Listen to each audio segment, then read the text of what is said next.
प्रधानमंत्री ने भी एक कार्यक्रम में शिरकत की। राहुल गांधी भी तालकटोरा स्टेडियम में अपनी पार्टी के कार्यक्रम में थे।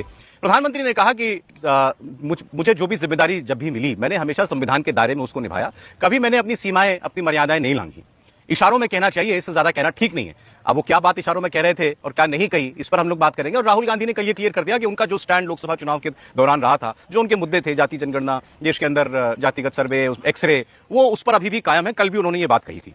लेकिन क्या महाराष्ट्र के परिणामों के बाद राहुल गांधी का संविधान वाला हथियार बीजेपी ने छीन लिया है?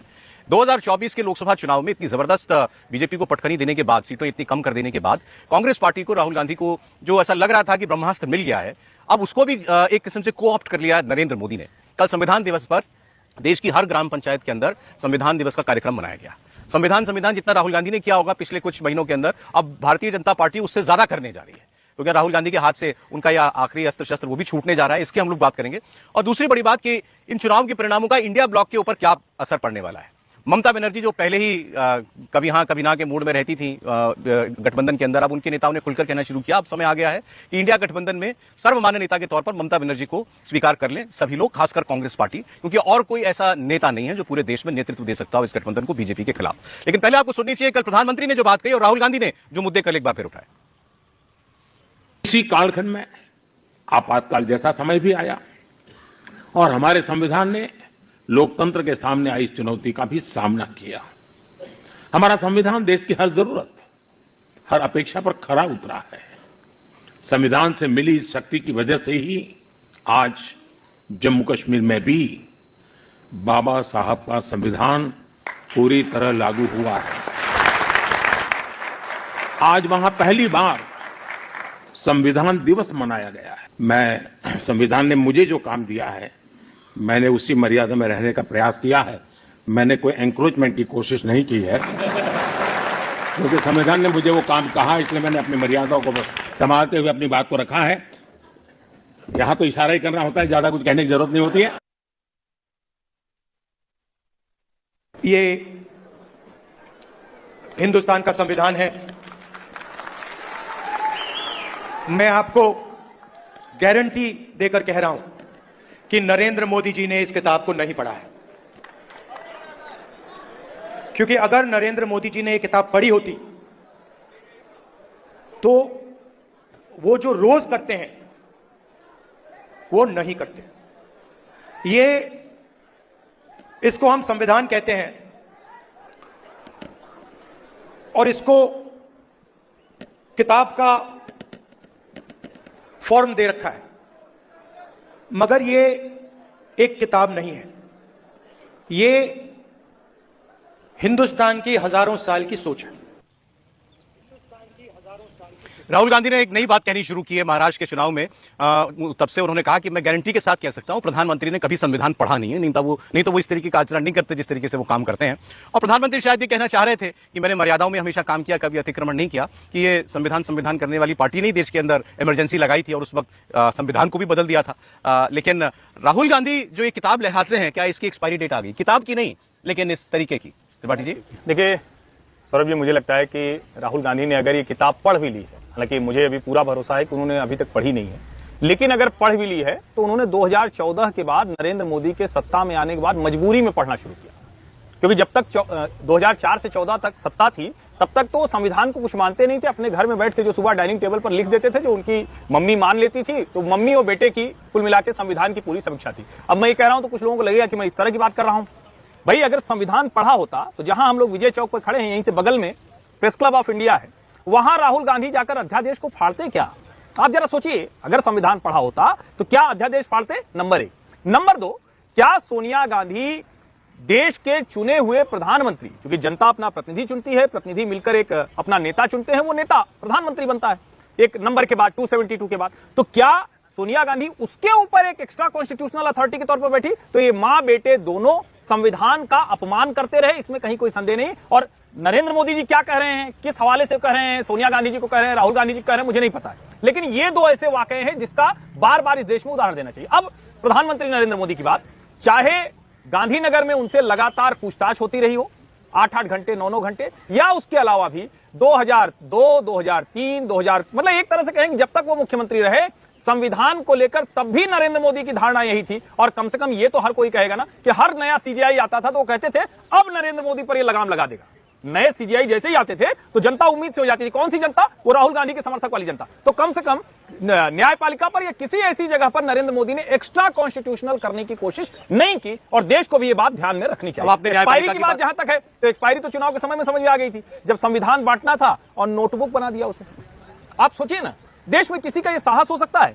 और जो दलित सुन रहे हैं, मतलब हालांकि मैं दलित नहीं कहता हूं, अभी लखनऊ में कुरील जी मिल गए तो नाराज हुए, कहे दलित शब्द आप मीडिया वाले कहां से लाए, वो उस पर भी नाराज हुए। उन्होंने कहा हम हिंदू हैं या तो हमारी जाति कुरील बताइए। तो ठीक है, उनका भी अपना एक पक्ष है, लेकिन संविधान को नोटपैड बनाकर कार्यकर्ताओं को बांटना और कार्यकर्ता उसमें रोज अपनी डायरी लिखें, ये दुस्साहस सिर्फ कांग्रेस कर सकती है, राहुल गांधी वाली कांग्रेस। अभी आप जुडिशरी की बात कर रहे थे तो इंटरेस्टिंग है कि अभी चीफ जस्टिस जो पूर्व रहे डीवाई चंद्रचूड़ जी, उन्होंने एक इंटरव्यू दिया है और उसमें उन्होंने कहा कि विपक्ष का एक न्यायपालिका का एक काम नहीं है कि हम अपोजिशन का किरदार निभाएं, हमसे अपेक्षा करना गलत है। इसका संदर्भ राहुल गांधी की बात से निकला, इसलिए ये बात कर रहे हैं हम। राहुल गांधी ने एक बार ये स्टेटमेंट दिया था कि हमको तो आज वो काम करना पड़ता है जो विपक्ष का तो है ही, जो जांच एजेंसियों का है वो भी, क्या बढ़ाने के मुद्दे पर कौन सी जांच एजेंसी जांच करेगी तो वो भी हम करते हैं, और न्यायपालिका का काम भी हम ही को करना पड़ता है कि उनको जिस तरीके का व्यवहार रखना चाहिए, सब सरकार को जिस तरीके से कटघरे में खड़ा करना चाहिए वो भी हम करते हैं। तो इसका जवाब चंद्रचूड़ साहब दे रहे थे कि ये हमारा काम नहीं है। लेकिन बात यह है कि राहुल गांधी पर यह इल्जाम लगता है कि उन्होंने देश की हर संवैधानिक संस्था के ऊपर सवाल खड़े किए, उसकी मर्यादा को गिराया है, और जुडिशरी का दर्जा शायद उसमें सबसे ऊपर है, तो उन्होंने तो जुडिशरी को भी कई बार जो है सवालों के घेरे में खड़ा किया। उसी का जवाब शायद चंद्रचूड़ साहब को देना पड़ा। चंद्रचूड़ साहब ने जिस दिन अपना विदाई भाषण था ना, उस दिन भी इस बात का जिक्र किया था कि सुप्रीम कोर्ट की या जुडिशरी की ये भूमिका नहीं है कि वो विपक्ष के तरीके से काम करे, वो लोगों के हितों का संरक्षण करे और सच के साथ जो भी फैसला करना है उस पर काम करे, और वो सही कर रहे हैं। और राहुल गांधी जी भी इस बात को मानते हैं। लेकिन क्या होता है, एक दिन सही होता है तो वो सही फैसला होता है, एक दिन गलत होता है तो वो उस पर सवाल खड़े करते हैं। जैसे हर्ष जी ने कहा कि हर सीजीआई जब नया आता है तो ये उम्मीद होती है विपक्ष को कि भाई वो अब ठीक कर देंगे, और फिर वो जब जाते हैं तो फिर आप उस पर पहले क्या नाम था, रंजन गोगोई साहब, उनको लेकर भी उसी तरह से सवाल खड़े, दीपक मिश्रा को लेकर भी। और चंद्रचूड़ साहब का जो कार्यकाल रहा, एक तो अच्छा कार्यकाल रहा 2 साल का, उस दौरान सबसे चहेते वो सीजीआई माने जाते हैं विपक्ष के, मेरे ख्याल से, क्योंकि बहुत सारे मौके पर। और इलेक्टोरल बॉन्ड जैसा बड़ा फैसला, इलेक्टोरल बॉन्ड को हम बहुत छोटा देख रहे हैं, मैं अभी पहले भी चर्चा कर रहा था, वो बड़ा फैसला सरकार के खिलाफ देना, ठीक है अपने। लेकिन मैं चंद्रचूड़ जी को उससे फैसले से नहीं, आप उनके साथ किस मसले पर साथ हैं वो नहीं है, वो अपने हिसाब से जो चीज ठीक देख रहे हैं, ये भी ठीक है कि फैसलों की भी समीक्षा हो सकती है, बिल्कुल। और इसमें कोई इसमें कोई ऐसा नहीं है कि उन्होंने जो कर दिया फाइनल, और वो तो हमारे जुडिशियल सिस्टम में भी है ना, रिव्यू पिटीशन का मसला, लेकिन चंद्रचूड़ साहब ने कहा था, रिव्यू नहीं किया, चंद्रचूड़ साहब ने भी कहा था कि मैं इलेक्टोरल बॉन्ड पर फैसला दूं तो मैं बहुत अच्छा जज हूं, जुडिशरी बहुत अच्छी है, लेकिन अगर हम ईवीएम पर पिटीशन खारिज कर देते हैं तो हम सबसर्विएंट जुडिशरी। हाँ, वही मैं कह रहा हूं। तो एक एक फैसले से जुडिशरी को नहीं देखना चाहिए, बल्कि ये देखना चाहिए कि जुडिशरी आपके हर सवाल के लिए खड़ी हुई है, उस पर फैसला आपके पास। मैं बात करना चाहता आपसे, क्या ये संविधान का मुद्दा राहुल गांधी के हाथ से बीजेपी ने छीन लिया? मुझे ऐसा कम लगता है। अच्छा, हाँ, मतलब आप यदि महाराष्ट्र के चुनाव नतीजों से देखें तो वो उसमें 2 वजह मुझे लगती हैं। एक तो ये कि कांग्रेस पार्टी ने और राहुल गांधी जी ने आरक्षण और संविधान के मुद्दे को उसी तरह से नहीं चलाया। उनको लगा कि अब लोकसभा में चल के तो अपने आप ये चलता रहेगा, वो उस तरह से नहीं चला, और वो इलेक्शन संविधान और आरक्षण या जाति के खिलाफ, बीजेपी ने उसमें संविधान पर कोई इशू ही नहीं बनाया था महाराष्ट्र के इलेक्शन में, इसलिए आप ये कहें कि उन्होंने छीन लिया, ऐसा ही नहीं।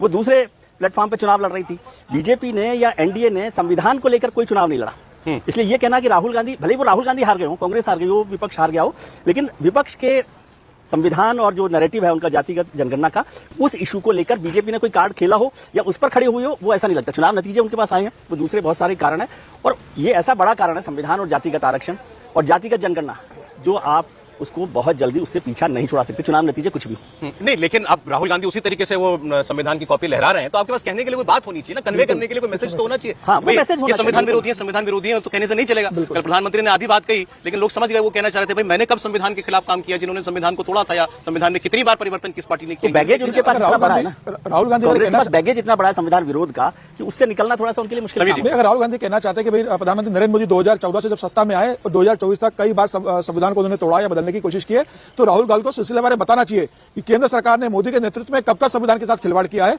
राहुल गांधी सिर्फ लाल किताब लहरा देने से और बता देने से संविधान खतरे में, मुझे लग रहा है देश की जनता इसे स्वीकार नहीं करेगी। और जब 26 नवंबर कल जब संविधान सभा ने संविधान का मसौदा पेश किया था, उसके बाद लेकर 2014 तक का समय सत्ता में सबसे लंबे समय कौन रहा? संविधान दिवस क्या कांग्रेस देकर नहीं बना सकती थी? 2015 में प्रधानमंत्री मोदी थे जिन्होंने संविधान दिवस को मनाने की शुरुआत की। कांग्रेस के पास कानून दिवस होता था इससे पहले। हाँ, तो संविधान दिवस को उसमें लेके आ सकती थी। और इंदिरा गांधी के समय जिस तरीके से संविधान के साथ अत्याचार हुआ है, मतलब संविधान को रौदा गया, ये तो सबको पता है। कांग्रेस आज भी उसकी बात का जवाब देने की स्थिति में नहीं है। तो राहुल गांधी अगर संविधान का लेकर चलेंगे तो मुझे लग रहा है जनता में इसका नैरेटिव बिल्कुल बनने वाला नहीं है। लोकसभा चुनाव में जरूर वो बन गया था, अब वो पूरी तरह से एक्सपोज हो चुके हैं। जनता के बीच अगर राहुल गांधी को ये मुद्दा लेकर जाना है तो जनता को इस बात को लेकर कन्विंस करना पड़ेगा कि संविधान प्रधानमंत्री नरेंद्र मोदी के नेतृत्व में 10 साल में कब कब खतरे में आया और भविष्य में प्रधानमंत्री मोदी संविधान के लिए क्या खतरा उत्पन्न कर सकते हैं। राहुल गांधी ये बता रहे हैं पूरी तरीके से असफल रहे। सिर्फ ये बता देने से कि संविधान खतरे में और हर रैली के अंदर आप संविधान की लाल प्रति लहरा दे, सबको एक एक प्रति लेकर चलने के लिए कहे, मुझे लग रहा है राहुल गांधी का नैरेटिव नहीं चलने वाला। आपको जनता को बताना पड़ेगा कि प्रधानमंत्री मोदी ने इतना बहुमत होने के बाद भी, 303 सांसद होने के बाद भी ऐसा कौन सा निर्णय लिया जो संविधान के खिलाफ था या जहां संविधान की आत्मा को उन्होंने घायल किया है। मुझे लग रहा है कि राहुल गांधी, अब देश की जनता इस बात को समझती है कि 2024 में जरूर वो राहुल गांधी के आरक्षण और संविधान के मुद्दे पर फंस गई थी। अब जनता इससे बाहर आ गई है। अब जातिगत जनगणना की जो बात है, अब राहुल गांधी के हाथ से वो भी मुद्दा लगभग निकल गया जो चुनाव परिणाम आए। मुझे लग रहा है राहुल गांधी को नए मुद्दे की ओर देखना जरा इंडिया गठबंधन की हम लोग बात करें। हर चुनाव में कांग्रेस की हार के बाद हम लोग ये चर्चा करते हैं क्या कांग्रेस का वजन अब इंडिया गठबंधन के अंदर और कम हो गया। और ममता बनर्जी तो एक सदा असंतुष्ट खेमे वाली है ना, तो उनको हमेशा ही लगता है कि राहुल गांधी क्यों या कांग्रेस पार्टी क्यों, हमको तवज्जो उतनी मिलनी चाहिए। अब उनकी पार्टी ने और खुलकर कहना शुरू किया। उन्होंने इंटरेस्टिंग बात उनके नेता ने कही, ममता बनर्जी, हेमंत सोरेन, फारूक अब्दुल्ला, 3 नेता हैं जो जनाधार वाले हैं और कोई नेता नहीं है। इन्हीं की बात होनी चाहिए इंडिया गठबंधन में, इनकी चलनी चाहिए। नहीं, देखिए, उनका पक्ष अपने लिहाज से सही हो सकता है, लेकिन ये जितने नेताओं का नाम ले रहे हैं ये एक राज्य के नेता है और मैं इस पर कतई सहमत नहीं होता हूं। राहुल गांधी को जब तक कांग्रेस अपना नेता मानकर रखेगी, राहुल गांधी से बड़ा विपक्षी नेता कोई नहीं है। ये भले कोई कहे, कांग्रेस के पास हर राज्य में कार्यकर्ता है और मैं फिर कहता हूं कांग्रेस का कैडर कार्यकर्ता वो राहुल गांधी की जो कहे कि नासमझी कह लें, उनका अपना तरीका कह लें, उससे परेशान है। ऐसा नहीं है। किस राज्य में कांग्रेस के पास कार्यकर्ता नहीं है बताइए। वो मध्य प्रदेश जहां पूरी तरह साफ हो गई, आज भी कांग्रेस के पास हर जिले में कार्यकर्ता है, शानदार उनके पास वर्कफोर्स है। किसी भी राज्य में कांग्रेस के पास वर्कर की कमी नहीं। क्या पश्चिम बंगाल पार करते ही ममता जी के पास कोई ऐसी ताकत है क्या? चलिए, हेमंत सोरेन अपने बगल में बंगाल में चले जाएं, कोई ताकत है क्या? क्या फारूक अब्दुल्ला की जम्मू से कश्मीर आते आते ताकत रह जाती है क्या? तो मैं इसको बिल्कुल किसी कीमत पर नहीं। कल्याण बैनर्जी ने कही थी, जो सांसद हैं तृणमूल कांग्रेस के। ठीक है, वो ग्लास सुनाते हैं आपको, सुनिए। हाँ, वो ग्लास पढ़ने वाला। If you really want to fight against the BJP and the Narendra Modi, India alliance should be more stronger, and for making it stronger, one leader is required. Now, who can be the leader? That's the core question. Congress has made experience. Congress has done it. All experiments have been made, but they have failed. Other leaders, they have also tried, failed. Remaining 3 persons are there. Mamta Ji is there, Stalin is there, and the Hemant Soren is there. These are 3 persons. Out of 3, you can find out that Mamta Ji is having worst experience in the parliamentary democracy politics. कल्याण बैनर्जी कह रहे हैं बाकी सब लोग प्रयास करके देख चुके हैं, बीजेपी को कोई चुनौती नहीं दे पाया है। उन्होंने 3 नाम लिए, फारूक अब्दुल्ला का नाम नहीं, उन्होंने उसमें स्टालिन साहब का नाम जोड़ा कि ममता बनर्जी है, हेमंत सोरेन है और स्टालिन है। ये 3 नेता हैं और इनमें भी सबसे ज्यादा अनुभव ममता बनर्जी को है। तो इंडिया गठबंधन की अगुवाई अब ममता बनर्जी को करनी चाहिए। अब ये तो होना ही था।